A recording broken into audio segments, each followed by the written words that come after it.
Hello, this is Reverend Don Lewis coming to you from beautiful Nashville, Tennessee. And with me is my guest, the programming director of Correllian and Divination TV, Reverend Mary Hawk.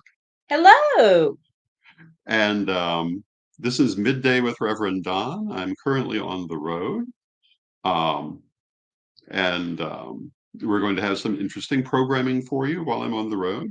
And today, we're going to talk about the advent of Odin's Eye, and then we're going to talk about Nashville Pagan Pride. And of course, Odin's Eye had its advent this last weekend. Pagan Pride is next weekend. So, if you have been following, you'll know that Odin's Eye is the name of the second moon currently orbiting the Earth from now until November 25th. And we've talked a little bit about what this means. It has a lot of emphasis on prophecy and oracular work and psychic matters and bringing hidden things to light. And so I expect during this 2-month period, we're going to see a lot of things coming to light that maybe were not previously known. We're going to see a lot of increase in psychic and oracular types of activity. And more or less at the same time that Odin's Eye entered into Earth's orbit, we were having our Corellian regional lustration in Vermilion County, and of course did the Oracle of the Ancestors, which is always the central point of a lustration. And we're going to be bringing you video of that lustration in the near future, including that oracle. But I will tell you, having listened to the video last night, it's quite an oracle. Um, as the person who brought through the oracle, I don't remember it, but I've seen it now. And it's a pretty spectacular oracle. So watch for that. And after we have put that video up, I'll talk a little bit about how these things all interact. But today, I wanted to talk about the fact that the Odin's Eye orbit has begun, and it coincided also more or less with Hurricane Helene. And many people have been hit very badly by that. Our thoughts and our hearts go out to those people. And we encourage all attempts at helping those people. And we hope that everyone is doing as well as possible under the circumstances. Most of the people that we know we have heard from and are very grateful for that. But for those people who are still in difficulty, we pray that will be resolved soon. Uh, on Thursday, I'm going to talk about the third eye, what it has to do with psychism and oracular work and prophecy, and how it is impacted by Odin's Eye, and how you can use the presence of Odin's Eye to attune individually to this energy and make the most of it. So on Thursday, watch for that. And of course, tomorrow, my guest will be Chris Copeland. We'll be talking about the newest things from Corellian Publishing. But today, we're going to talk about Nashville Pagan Pride. And Mary, tell us about Nashville Pagan Pride. Thank you. Well, I have been one of the co-coordinators for Nashville Pagan Pride Day since 2012. It will be held Saturday, October 5th at Two Rivers Park in Nashville behind the wave pool. If you're in the area, I really hope you'll come and join us. It's running from 10 a.m. to 5 p.m. You can find us online at NashvillePaganPrideDay.net, and I will throw that up here. And of course, Reverend Don is going to be talking about astrology, and I bet he's going to mention Odin's Eye I think that's highly probable, yes. as well. And he's also going to be available for readings. So if you're in the Nashville area and you'd like a reading from me, come to Pagan Pride. And if you're not in the Nashville area and you'd like a reading from me, you can book one online, which we can do online or by phone. And you can do that through CorellianPublishing.com. And we also have some other great presenters. We do have Oberon Zell and Rhiannon Zell booked. Now, they were affected by Hurricane Helene. When I spoke with Oberon, they are safe and they were still working out if they would be able to join us. But I'm just sending out energy that even though currently when I spoke, the road had been actually washed out, I-40 between Asheville, North Carolina, and Nashville, Tennessee had literally been washed out, that the road will be repaired and they will be able to join us. We have entertainment by S.J. Tucker and Louis Garou, Krista Chapman, belly dancing by Zelina. We have workshops by, uh, excuse me, we have workshops by Papa G, by Rev Roy, by Tish Owens. We have great topics like why are we pagan? Why do we do what we do? How to make your book of shadows. We're going to have rituals. We've got children's activities all day long. So it's going to be a great day. Admission is free. We are asking that you bring either non-perishable items for Second Harvest Food Bank or that you bring a cash donation. We've also got Community Row where we have different community groups who are prepared to talk about their different traditions. We've also got Freya's Attic talking about their work.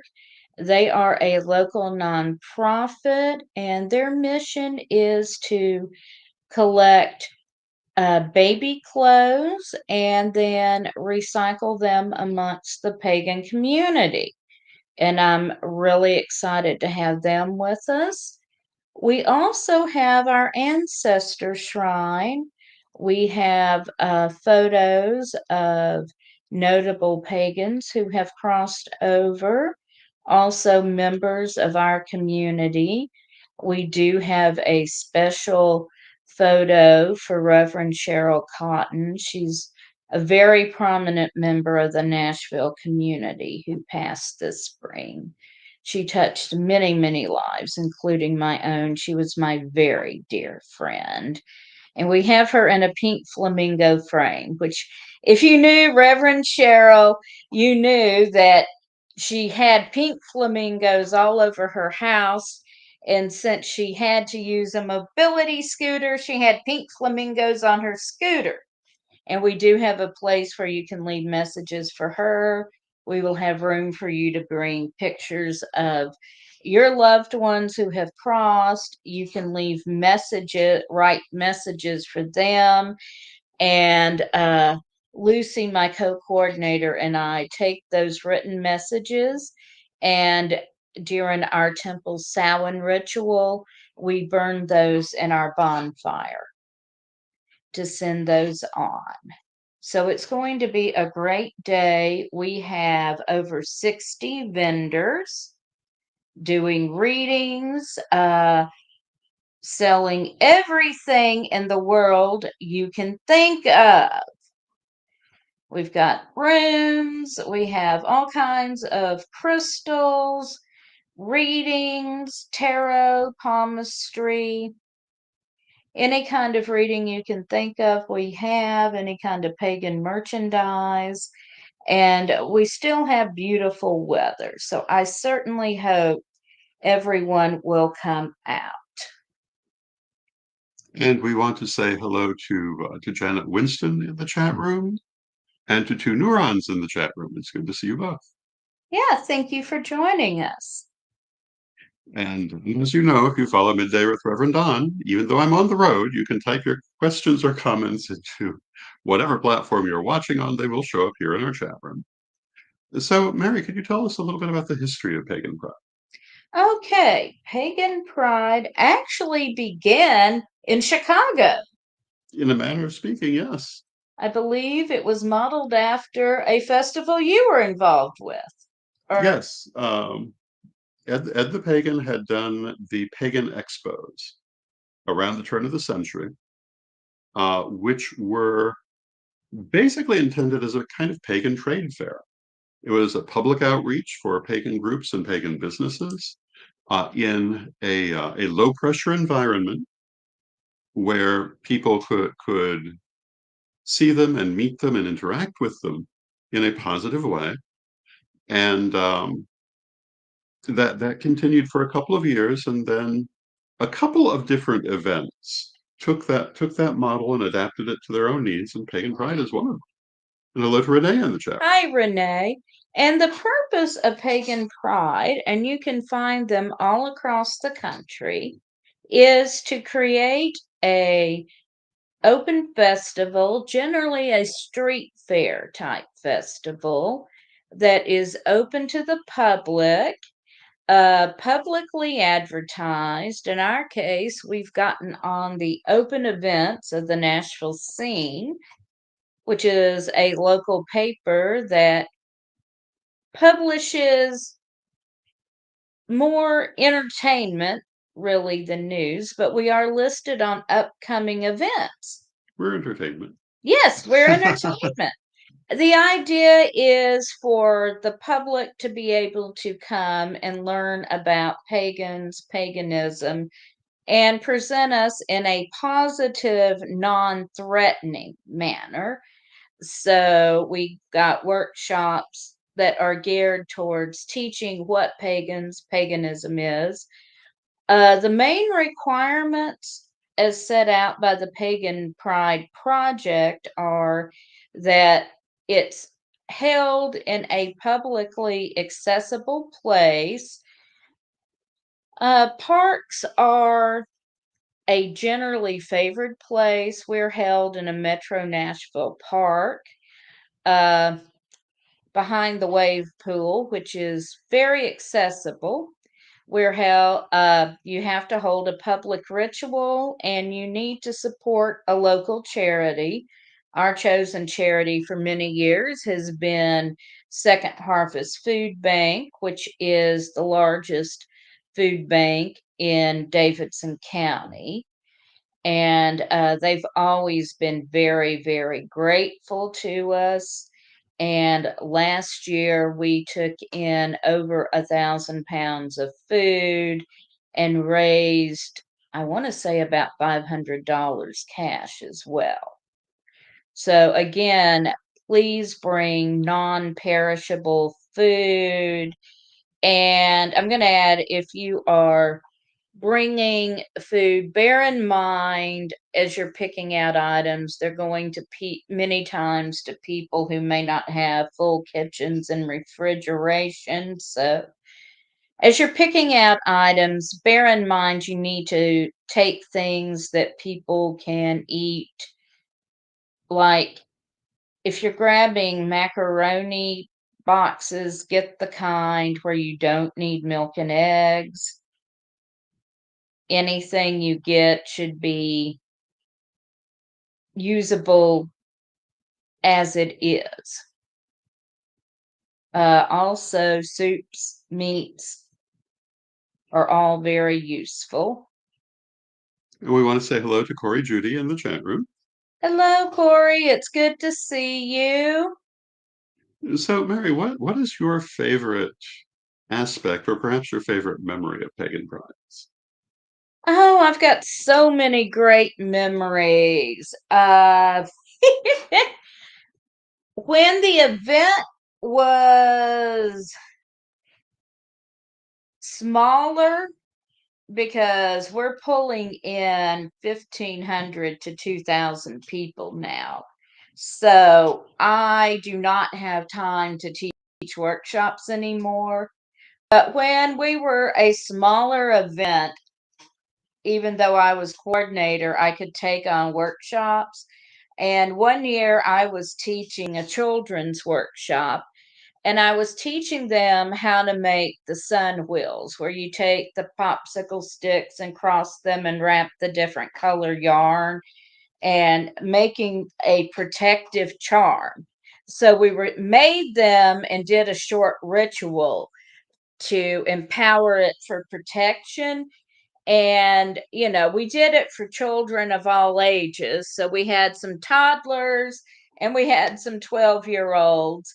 So some of the older kids did really intricate designs with lots of different colored yarns, and one little boy basically laid one popsicle stick on top of the other and just wrapped yarn on it, so he had this lump of yarn on two popsicle sticks. But when we were empowering it, he looked at it for a moment and he spit on it. So I was like, okay, he knows magic. He knows the more of yourself you put in it. Yes, indeed. That one has stuck with me. I mean, just walking up and down and talking to people and having people tell me how much fun they're having, and we draw people. Nashville has a big, thriving pagan community with lots of events, but we get people coming from all over Middle Tennessee and smaller areas. And I'll have people coming up and telling me they look forward to this all year because this is when they get to come and socialize with other pagans. th- they may be the only pagan in their small town. So they just love coming out and hanging out with other pagans and doing their shopping and their rituals. Yes, indeed. Oh, and is that where you got your hat? No, my hat. Oh, I didn't put my hat on. I forgot my moon hat. No, I got this one at Torrid actually. Oh, okay. But they will have many interesting items for sale. Yes, we'll have jewelry, incense, a lot of handmade items. Hmm. We've got one vendor who does lovely wood burning. There will be handmade soaps. A couple of people who are develop soaps and lotions for people with sensitive skin. And of course, we will be bringing you coverage from this event. Yes, we will be covering the event.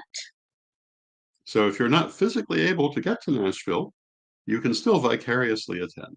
Yeah, we'll be getting a lot of video and a lot of pictures that we'll be posting. And if you go to NashvillePaganPride.net, you can also download the program. We quit printing paper programs a couple of years ago and just do online programs. Saves trees, saves money. And one other thing we do is to power the stage, we're no longer using a gasoline generator because my co-coordinator Lucy Jameson and her husband Tom bought an electric truck, so we can run the stage off the truck. Corey, you were born in Chattanooga, so was I. Oh my goodness. It's a small world. It really is. Yeah, I've lived in Nashville most of my adult life, but I was born in Chattanooga. I lived there till I was about 22. And if people wanted to download the schedule, where do they go again? I believe it's that address going Yeah, across the bottom of the screen, but just in case they don't see yes. that. If you go to NashvillePaganPrideDay.net, right at the top, there is a link to download the program.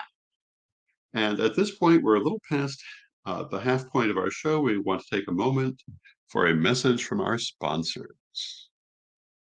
And we are so grateful for our sponsors.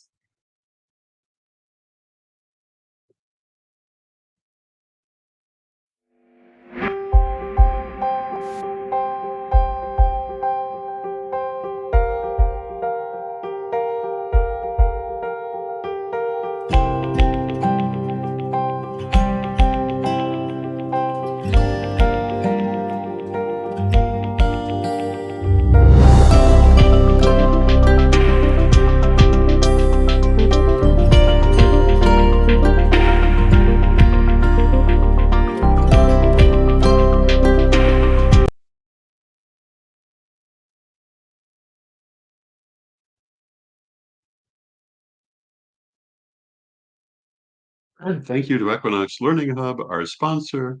And we're also sponsored by Reverend Don's Metaphysical and Magic Auctions. And let us have a brief word from me.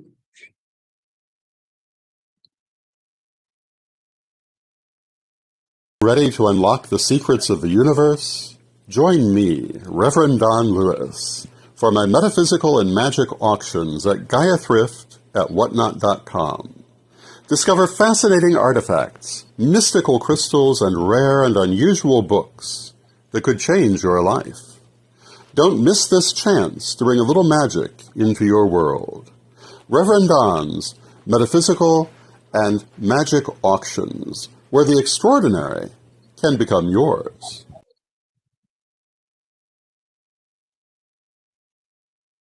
And we're back. We are back. So I believe that you've occasionally had um, some issue with protesters. We have had protesters a couple of times. We had one group that seemed particularly trying to provoke people into altercations with them. And they were actually showing up at events all over Nashville. For a couple of years, they protested at a women's march. They were, uh, in fact, after they were at Pagan Pride Day, the next weekend, one of our vendors called me. They were at a general fall harvest themed festival with their jewelry, and they called me and said, Mary, they're here. These people aren't particularly any religion, and they're here causing a ruckus. So we had that group. And then last year we had a group who set themselves up just outside the space we had rented, just beyond the area we controlled, and were yelling and preaching at everyone as they entered. So it does happen. We do our best not to engage and encourage people to don't feed the trolls. But it does happen. And as I said, it's best if we don't engage with them as much as possible. And I've honestly noted, I grew up in the Christian church and found myself questioning everything, left and found Wicca in my late 20s. And by listening to them, I've discovered I actually know more about Christian theology than they do. I think that's fairly common. And I've spoken numerous times about Project 2025, Christian nationalism, Christian dominionism. This is not a subject that's going away. No, it's not.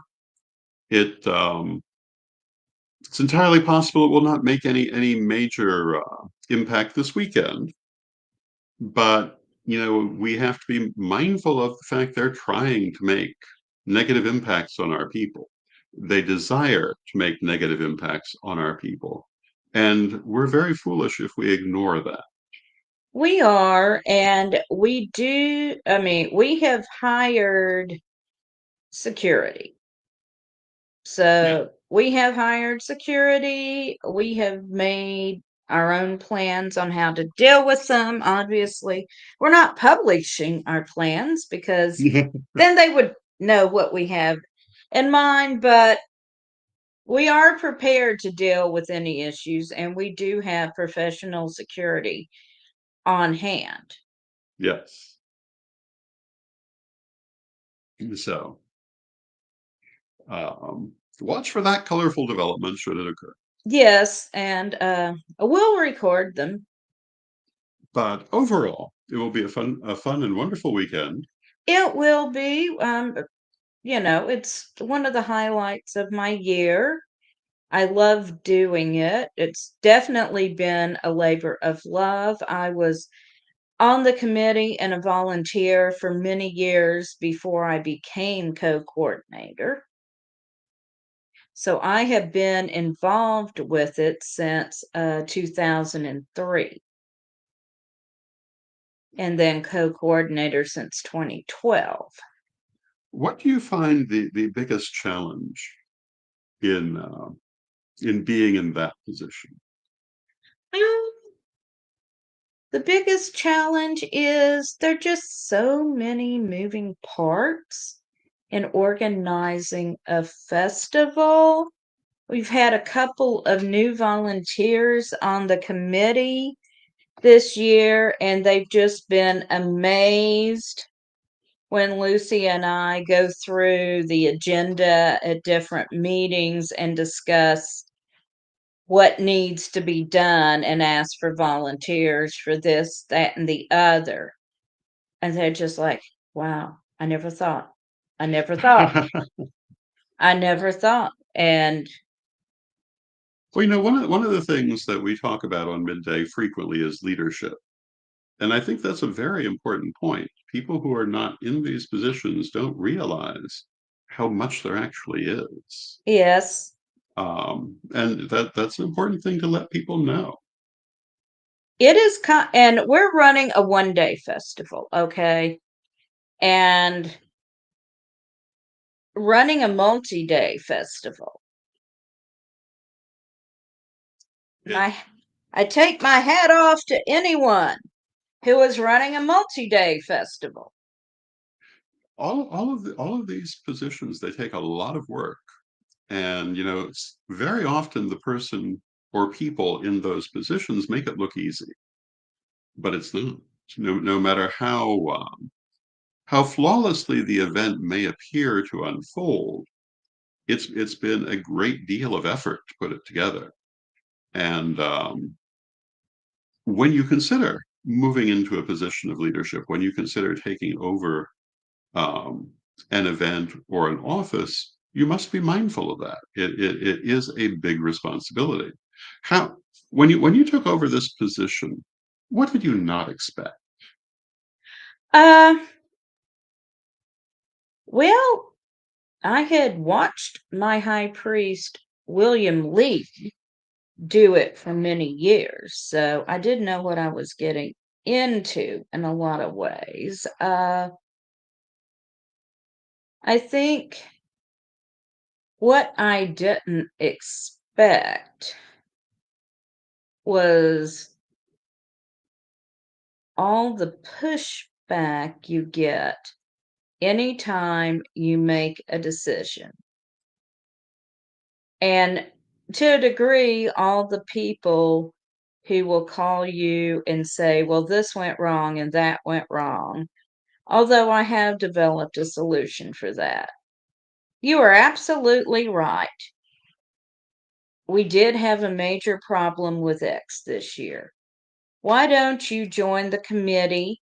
Give me your email when we start meetings next year. I want you to come on board and help us with that. Yes, indeed. Now, if people would like to learn more about the organization, would they go to this same website and a different button? Uh, Judy, thank you. And what does Judy put in the chat room? Judy just gave me her email address. Oh, wonderful. Yay.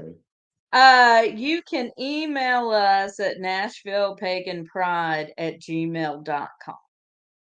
So if you would like to be involved with the Nashville Pagan Pride, that is what you can do. At this point, we've reached the end of our half hour. I want to thank everyone for joining us. Thank you, Mary, for joining us. Tomorrow, my guest will be Chris Copeland. We'll be talking about what's new at Corellian Publishing. Thursday, I'll be talking about the third eye and Odin's eye. And it should be a fascinating program. I will look forward to seeing you tomorrow. And with that, let us close with our prayer, as we always do. Divine Mother Goddess, Divine Father God, beloved ancestors, we thank you for all that you do for us in our lives. We rejoice in this walk we walk together, and we ask you to help us to make the most of our lives and the many things that appear around us, and to experience these in the most positive possible fashion. Beloved Mother Goddess, beloved Father God, beloved ancestors, we thank you with great love, and knowing you are always with us. From respect, we thank you for your presence. May you be blessed now and always. May you be blessed now and always, and I'll see you tomorrow.